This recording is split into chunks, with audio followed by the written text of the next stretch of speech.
Mr. Solasz, during the pre-interview, you showed me pictures of a monument that you helped to dedicate in Białystok. Tell me a little bit about that ceremony and what it meant to you. The first monument we put up was on a cemetery in the center of the city, because everybody sounds like they forgot yesterday. So we fought with the Polish government. We had letters from Washington, D.C., the Polish Council, and we got the request. We built a monument on the cemetery for 3,500 of boys and girls fought in Białystok ghetto in the uprising, which they died. And few days the uprising was. And they buried them in that cemetery in one grave. All them years passed by, the Polish people built projects on that spot, on the grave. So when I got to Białystok to visit 12 years ago, I made myself a promise, one of these days I'll come, they knock the buildings down, they pull out all the matsevas, all the stones from the hole, from the ditch, and we'll put a monument there. In 93, we got a group from Israel, 120 people, from Australia, from Argentina, from United States, from Canada, from Germany. We came there and we built a monument for the people who give their life because they were Jewish people, they fought for heritage. And we put up, which I do have, I didn't want to leave the flag in the Jewish blue-white. I have it with me in my house. I didn't want to leave this on the monument, so somebody should take it which they don't deserve it. I brought it with me. We start talking, and the Polish government keeps it up clean because they are young kids, they come, they writing swastikas and they writing all kind of different awful things. So they promised us, the police, they're going to keep it clean. It passed by a year later, we start talking about putting a monument for the cemetery, for the synagogue, where they burned the people alive. So this was just in time the Russians were going out and the Polish government was taking over. They promised us they're going to do it for us. In '95, I get a phone call from Yitzhak Shamir from Israel, and he said, you got what you wanted. So I called up Israel back, I called up Kiryat Białystok, and they started organizing. Dr. Citron from Tel HaShomer, and they all came. We were 13 people from the United States. We came there, and there was the monument already put up, except the lettering. And we waited 4 days, and the lettering was on. And my name is on there, and Flicker, Michael Flicker from Israel, from Kiryat Białystok, the president of the Białystok Society there. And there was 200 musicians, a band with maybe 10,000 soldiers and officers, generals. They came, and the civilian people, the Polish people, was huge. I cannot prescribe it.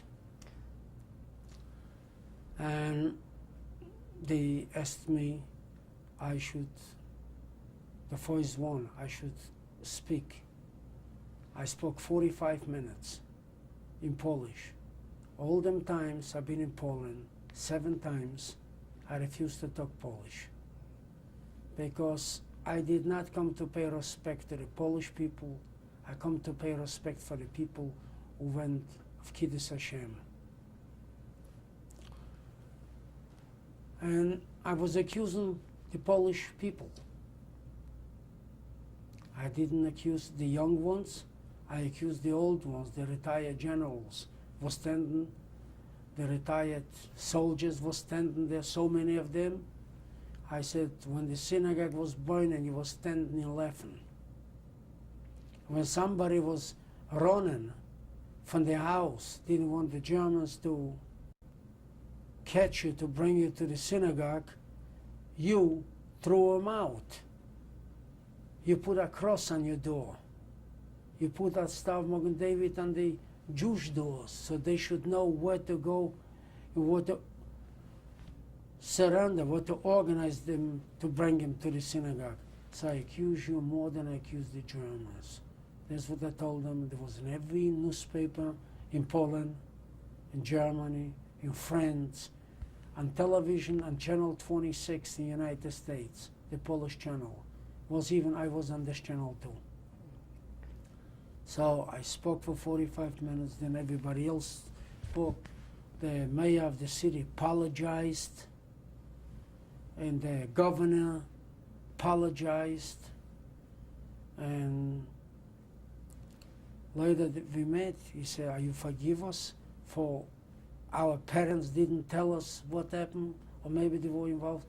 I said, "But you still would like to see us leave fast out of here to go home?" He says, "No, we're here to cure the memories. They should not people think of this." I said, "I don't believe you." And this was the end. People came to the hotel to interview reporters, and I didn't want to talk to them. Is there anything else that you would want to add in closing? I would like, if anybody would ever hear me in talking, and anybody would like to do things, where they do me a favor in the state of Israel, to try to help the state of Israel any way they can. When they knock on the door, do not say not now, later. Think, if we live a strong Israel, we have a strong home, and our children be able to sleep in peace. This is what I would like all my friends or any Jew in the world to try to help the state of Israel. Okay, thank you very much. That's all.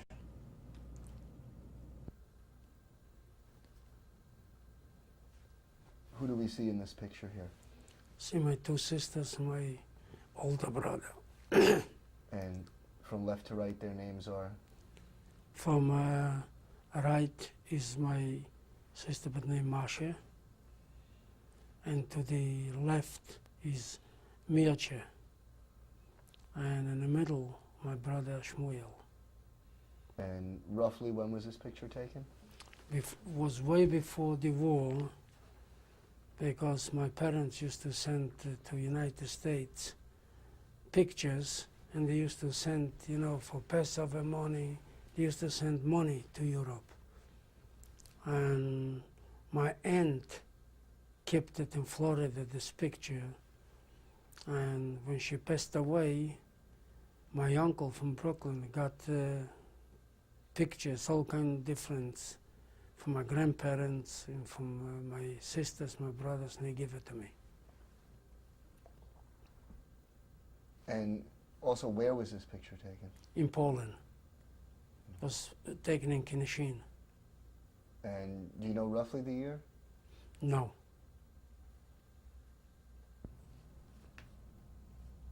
And who is this person here? This is my father.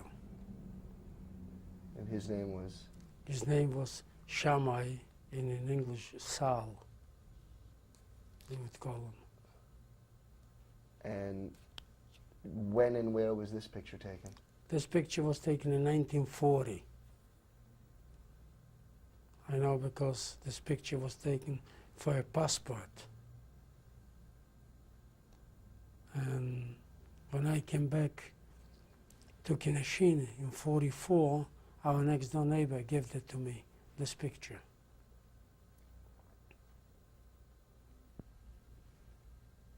And who is this person here? That's my sister. She was 2 years older than me. And her name? Her name was Dincha, And where was this picture taken? in Kinishin. And roughly when? It was 40, 41. And how did you get this picture?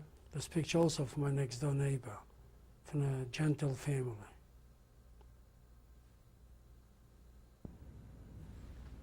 This is the house. I was with them for 9 months. The white with the white sweater, it's me. And the man with a cigarette, he was the boss. His name was Vladek, and his wife's name was Marisha. And these are 2 children standing next to me and next to the mother. And he's right now about 86, 87 years old. And when I got there, he recognized me right away. And he started crying, well, why so long? How come I wasn't in touch with them? So I told him, listen, I didn't feel like going to Poland. So they still don't believe I'm Jewish. And where was this farm? This farm is 60 kilometers from Białystok. It's between Treblinka and Białystok, right in the middle. A very big farm. This picture I found on a German when they were taking out the Germans, the Volksdeutschen, F German, F Polacks, and they load them on a train. And I got there at the train, and a Russian says to me, you want to go help yourself, go ahead. I went on a train, and I saw a guy as a satchel. I took the satchel away from him. I got off on the train, and I opened the satchel, and I find this picture, and this Russian looked at me. What is this? I say, he had this picture.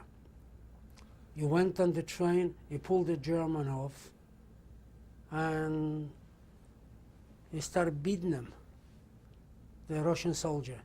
And I took the picture, and in 1945, I met an Israeli. He was a shaliach, he was a messenger from Israel in 1945, and he said, if I give him, he will never forget where to find you. Give me the address. I give him the address. A year later, he brought me back the picture. I went Yom Kippur War. I went to Israel. I went to Yad Vashem, and I saw the picture blowing up on a wall. I contributed to this picture. I offered him if he wants to keep it. He says, no, you keep it. It's yours.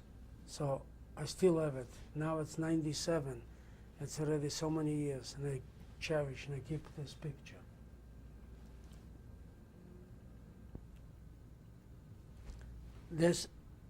It's me.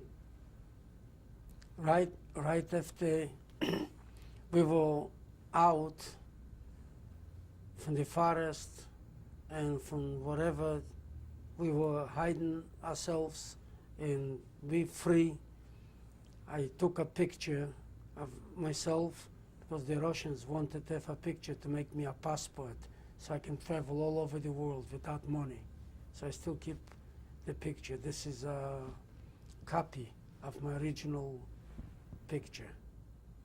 I was 17 in this picture.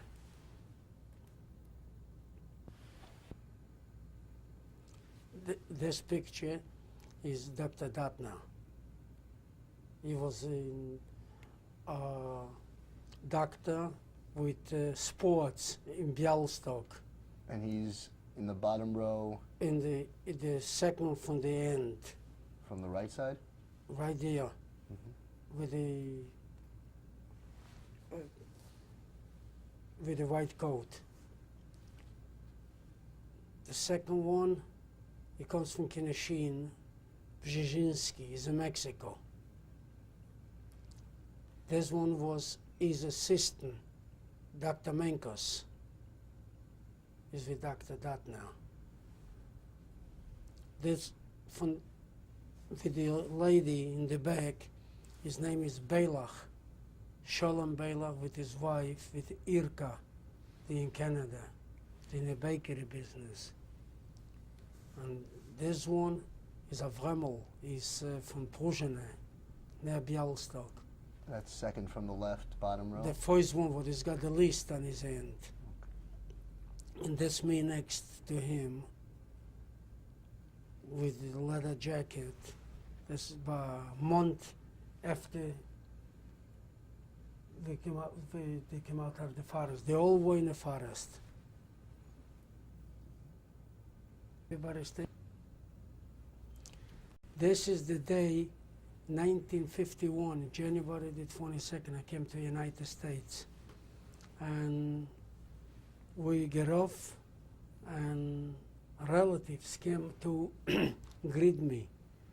This is the first one to the left. It's my picture. I was 22 years old. And they all people, the lady is a wife of the guy behind my back. And they all from our community near Białystok, the little towns, and we were 600 people. We were coming to the United States on a ship they called General Taylor. And my uncle came to greet me, my father's sister came to greet me, and the children came to greet me in 1951.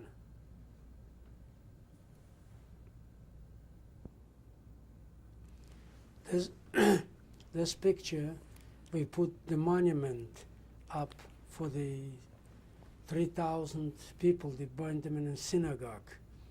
And at this point, I'm having the speech and bringing back memories to the Polish people, the way they were standing and watching burning innocent people, and they didn't do nothing about it.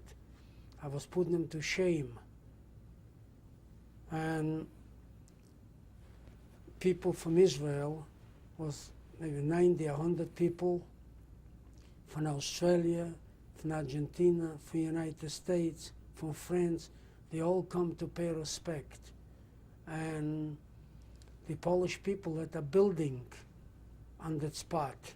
So they throw the building off and they put internal light is burning over there of memory of the 3,000 innocent people who were burned in the synagogue.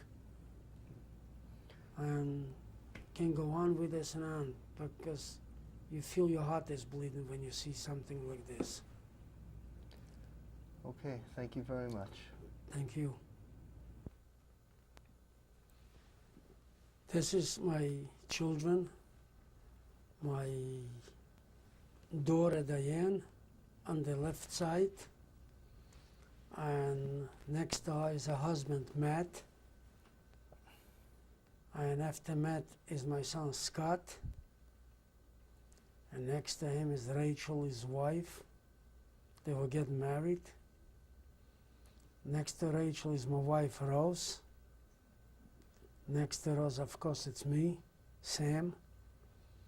And after Sam is my youngest, Mark. And this picture was taken roughly This picture was taken 6 years ago.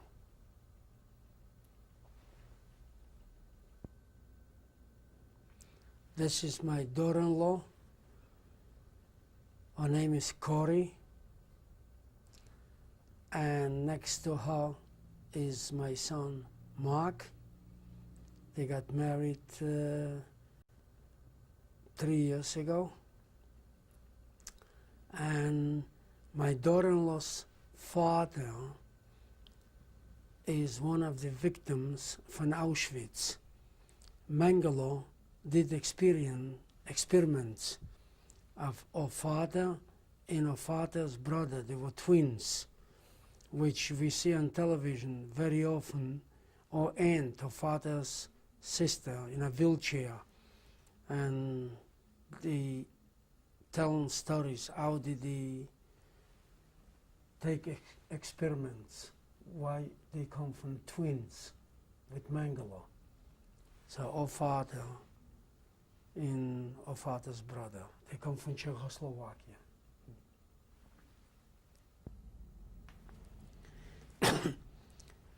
This is a list from the Jewish people who used to live before the war in the city of Kineshin, near Białystok. In 1944, I came to look for birth certificates for my family, and the mayor, ex-mayor, said to me, I got something hidden, I wanted you should have it. And he gave it to me, all the documents, even on the bottom over here is my name on, all the way on the bottom, the last one. This list is from 1939 till 1939, whoever lived in Kineshin is a list from all the Jewish people.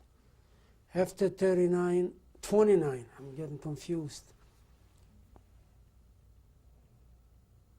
Whoever was born before 1929 is all on this list, all the lists from the Jewish people. After 1929, they're not here, but there was 3,200 people in this town. And I don't know how many, the list, like 1,500, something like this people right now. So that's what I got from the city hall, from the ex-mayor of the city, Kineshin. And there are few people only survived. I think 7, and I was the 8th one. 3 people live in Mexico out of them, and 2 people in Israel. That's 6, and I'm the 7th one. 1 passed away. So my mother, my father, some sister, my brother is over here, but not all of them from the family. Mr. Solasz, would you like to introduce your wife to us, please? Yes. My wife's name is Rose Solasz. Her maiden name is Rose Cohen. And we married, husband and wife, a few moons. Going to be 40 years we married. And I like she should say a few words. Well, it's been a wonderful 40 years, and he's been a wonderful husband, and he's a hard worker, loves his family, and very charitable. He'd sooner give to charity than any place else. I mean, if anybody's in need, he's right there, and he puts them first because of his past, and he feels that if somebody's in need, he will be there to help them. And that's been the 40 years. And he's great. Thank you. Thank you both very much. You're very welcome. You were very nice. You came to give you time to find out about my past. And now you know what kind of wife I got. She's born in New York City. And once in a while I call her Yankee. And I love everybody to work together and see something like this never repeats, it never happen again. Thank you.